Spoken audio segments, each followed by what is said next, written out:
Hello friends, તમારું સ્વાગત છે યુટ્યુબ ચેનલમાં. તો તમારું સ્વાગત છે મારા રસોડામાં, ગીતાની રસોઈમાં. તો આજે આપણે બનાવીશું ગુજરાતી બટાકાવડા. તો આ બટાકાવડા એકદમ અસલ ગુજરાતી રીતથી બનાવીશું. તો એના માટે બાફેલા 3-4 બટાકા લઈ લીધા છે અને બટાકાને આ રીતે આપણે હલકા એવા ગરમા ગરમ હોય ત્યારે એને મેશ કરી લઈશું. અને બહુ એકદમ આપણે એને ઝીણા નથી મેશ કર, થોડા થોડા ટુકડા રહે એ રીતે આપણે મેશ કરવાના છે. તો ચાલો એમાં આપણે મસાલા કરીશું. મસાલામાં 1 ચમચી આપણે આદું પીસેલું, 1 ચમચી આપણે લીલા મરચાં, 1 ચમચી આપણે લસણ, અને આ બધું ઉમેરીને ત્યારબાદ આપણે ઉમેરીશું મીઠું આપણે સ્વાદ અનુસાર ઉમેરી દઈશું. ત્યારબાદ આપણે ઉમેરીશું લીલા ખૂબ ધાણા, અને ત્યારબાદ આપણે ફરી ઉમેરીશું આ રીતે બધું. અને ગુજરાતી બટાકાવડા ગળ્યા ખાટા મીઠા હોય છે, એટલે એના માટે 1 ચમચી આપણે ખાંડ. ત્યારબાદ આપણે ખટાશ માટે લીંબુ. જો તમારે લીંબુ ના ઉમેરવું હોય તો તમે આમચૂર પાવડર લઈ શકો છો. તો ચાલો હવે લીંબુ ઉમેરીને આપણે અહીંયા થોડા બદામ છે અને થોડા કાજુ છે. તમે કાજુ એટલે સિંગદાણા, એટલે તમારે કાજુ ઉમેરવા હોય તો તમે કાજુ ઉમેરી શકો છો સિંગદાણાની જગ્યાએ. આ બંને આપણે દરદરા પીસી લઈશું, અને આ રીતે ઉમેરવાથી ખૂબ જ સરસ ટેસ્ટ આવે છે અને ટેસ્ટમાં પણ સરસ લાગે છે. થોડા આપણે તલ ઉમેરીશું. તો તલ પછી અહીંયા આપણે ત્યારબાદ ઉમેરીશું થોડી વરિયાળી લઈ લીધી છે. અને આ બધું ઉમેરવાથી ગુજરાતી બટાકાવડાનો સ્વાદ એકદમ ટેસ્ટ આવે છે. ત્યારબાદ આપણે જે મસાલો મિક્સ કરેલો છે એના વઘાર કરીશું. તો વઘારમાં અહીંયા આપણે તેલ લીધું છે. તેલ ગરમ થાય એટલે આપણે રાઈ અડધી ચમચી ઉમેરી દઈશું. ત્યારબાદ આપણે ઉમેરીશું મીઠા લીમડાના પાન, એટલે મીઠા લીમડાના પાન હોય તો તમારે ઉમેરી અને ત્યારબાદ આપણે ઉમેરીશું હિંગ, અને હિંગ ઉમેર્યા બાદ આપણે એમાં ઉમેરીશું હળદર. ત્યારબાદ આપણે આ વઘાર થઈ જાય એટલે આપણે જે બટાકાવાળાનો વઘાર છે એની અંદર આપણે ઉમેરી દઈશું. એટલે વઘાર એટલો ટેસ્ટ લાગે છે. તો ચાલો હવે આપણે વઘાર થઈ ગયો છે, અને હવે આપણે આ બટાકાને મેશ કરેલામાં ઉમેરી દઈશું. ત્યારબાદ આપણે એને ગરમા ગરમ છે એટલે આપણે ચમચી વડે કે તમે કોઈ પણ ફોર્ક વડે તમે આ રીતે મિક્સ કરીને હવે આપણે હાથેથી મિક્સ કરીશું. તો સારી રીતે આપણે હાથથી બધો મસાલો મિક્સ કરી દેવાનો છે.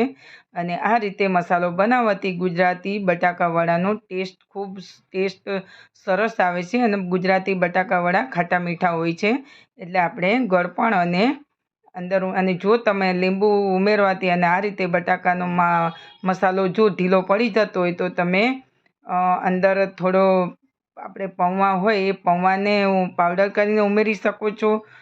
તો અને તમારે જો થોડો ચોખાનો લોટ ઉમેરવો હોય તો તમે ચોખાનો લોટ ઉમેરી શકો છો.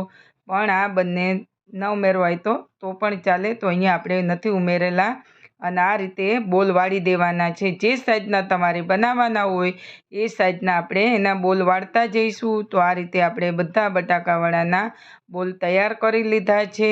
તો આ રીતે તમે જોઈ શકો છો. આજે આપણે બનાવીશું ગુજરાતી બટાકાવડા. તો ચાલો હવે આપણે બધા બોલ બની ગયા છે ને ત્યારબાદ આપણે એનું ઉપરનું લેયર બનાવવા માટે અહીંયા 1 વાટકો આપણે ચણાનો લોટ લીધો છે, અને ત્યારબાદ એના ઉપર આપણે અંદર મીઠું ઉમેરી દઈશું. ત્યારબાદ આપણે લઈ લઈશું ચપટી હળદર. જો હળદર તમારે ઉમેરવી હોય તો તમે ઉમેરી શકો, નહીં તો પણ ચાલે. તો ચાલો હવે આપણે આ લોટને સારી રીતે મીઠું અને હળદરને બરાબર આપણે મિક્સ કરી લેવાનું છે. મિક્સ થઈ જાય એટલે ત્યારબાદ આપણે જે વાટકી ભરીને આપણે લોટ લીધો હતો એ વાટકો ભરીને આપણે પાણી લેવાનું છે. તો પાણી આપણે જેટલું આપણે વાટકો લીધો તો એ વાટકો ભરીને આપણે લોટ લીધો હતો એ અડધી વાટકો ભરીને આપણે પાણી લીધું છે. તો પાણી બહુ પડી ના જાય એનું તમારે ધ્યાન રાખવું. બેટર એકદમ આપણે પતલું એવું નથી કરવાનું, અને જે ઉપરનું જે કોટિંગ આવે છે એ થોડું આપણે જાડું હોય છે. એટલે હવે આપણે આ બેટરને સારી રીતે આપણે બનાવી લીધું છે, અને સારી રીતે આપણે એને મિક્સ કરી લીધું છે. તો આ રીતે એનું પડવું જોઈએ. તો ચાલો હવે આપણે મિક્સ થઈ ગયું છે. ત્યારબાદ એમાં ઉમેરી દઈશું મીઠા સોડા. જો તમારે મીઠા સોડા ન ઉમેરવો હોય તો તમે ગરમ તેલ પણ ઉમેરી શકો છો. તો પણ મીઠા સોડા ઉમેરશો તો સારી રીતે આપણા વડા સારા ફૂલશે. તો ચાલો સોડા પણ આપણે મિક્સ કરી દીધા છે. ત્યારબાદ આપણે થોડું 1 ચમચી જેટલું ગરમ તેલ ઉમેરી દઈશું. ગરમ તેલ ઉમેરવાથી આપણા જે વડા છે એકદમ ક્રિસ્પી અને સોફ્ટ એવા બને છે. તો ચાલો તેલ પણ આપણે મિક્સ કરી દીધું છે. તો બધો મસાલો મિક્સ કરી અને એનો આ ઉપરનું કોટિંગ આપણે તૈયાર કરી લીધું છે. તો હવે આપણે લઈ લઈશું બટાકા વડાના જે બોલ બનાવેલા છે એ બોલને અહીંયા એક લઈને હું તમને અંદર ડીપ કરીને બતાવું છું. તો આ રીતે એને તમારે મિક્સ કરી દેવું અથવા તમારે ચમચી લઈને મિક્સ કરવું, પણ આ રીતે હાથમાં લઈને એને ડૂબવતા તેલ ગરમ થઈ ગયું છે તો એની અંદર આપણે ડાયરેક્ટ ઉમેરી દઈશું. તો આ રીતે આપણે હાથમાં લેતા જઈશું અને બેટરમાં આપણે ડીપ કરતા જઈશું, એટલે કે ડૂબવતા જઈશું અને આ રીતે તેલમાં આપણે વડા બનાવતા જઈશું. અને ગેસ ફ્લેમ તમારે એકદમ સ્લો રાખી દેવું અને આ રીતે તમારે ચમચીથી એને પલટાવતા જવું, નહીંતર શું છે કે નીચે કઢાઈ નીચેથી બળી જશે. તો આ રીતે તમારે એને ઉલટપુલટ કરતા રહેવું અને જેટલા આવે એટલા કઢાઈમાં આપણે ઉમેરી દઈશું અને આવી રીતે આપણે એને જારાથી ઉલટપુલટ કરી દઈશું. તો આજે આપણે 2 રેસિપી કરવાના છે. એક જ બટાકાના જે મસાલાનું જ્યારે આપણા જે ચણાના લોટનો ગાર વધી જાય છે એનું આપણે બુંદી બનાવી લઈશું. તો આવી રીતે આપણે વડા પણ તૈયાર કરી લીધા છે અને બધા જ વડા આ રીતે આપણે તૈયાર કરી લઈશું. અને ફરી જે તેલ છે એ તેલની અંદર આ રીતે જારામાં જે બેટર આપણું વધેલું છે એ બેટરને આપણે જારા ઉપર નાખતા જઈશું અને આ રીતે આપણે એની બુંદી પાડી લઈશું, એટલે વેસ્ટ ના જાય અને ગાર તમારે ફેંકી દેવું ન પડે. અને આવી રીતે તમે બુંદી બનાવી લો.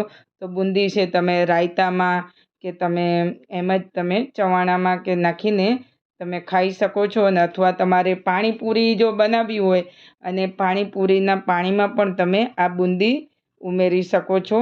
તો છે ને એક બેટરમાં 2 રેસિપી, તો આવી રીતે આપણે બુંદી પણ તૈયાર થઈ ગઈ છે. અને આ રીતે બુંદીને આપણે ફ્રાય કરી લઈશું અને એકદમ ક્રિસ્પી અને ક્રન્ચી આ રીતે બુંદી બને છે. તો હવે આપણે એને લઈ લઈશું વાટકાની અંદર સર્વિંગ પ્લેટમાં. તો હવે આપણી બુંદી પણ તૈયાર થઈ ગઈ છે. તો આ રીતે તમે જોઈ શકો છો એકદમ ક્રિસ્પી અને ક્રન્ચી આ બુંદી અને આવી નવી કડક રહી છે.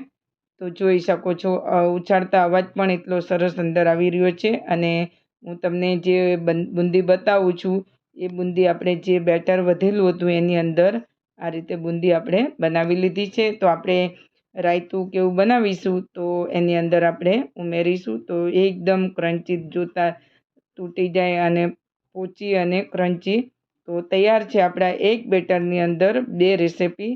તો બટાકા વડા પણ અહીંયા તૈયાર છે અને અહીંયા આપણે દહીં સાથે એને સર્વ કરી લીધા છે. તો ફ્રેન્ડ્સ, આશા રાખું છું કે તમને જરૂર આ વિડીયો પસંદ આવ્યો હશે.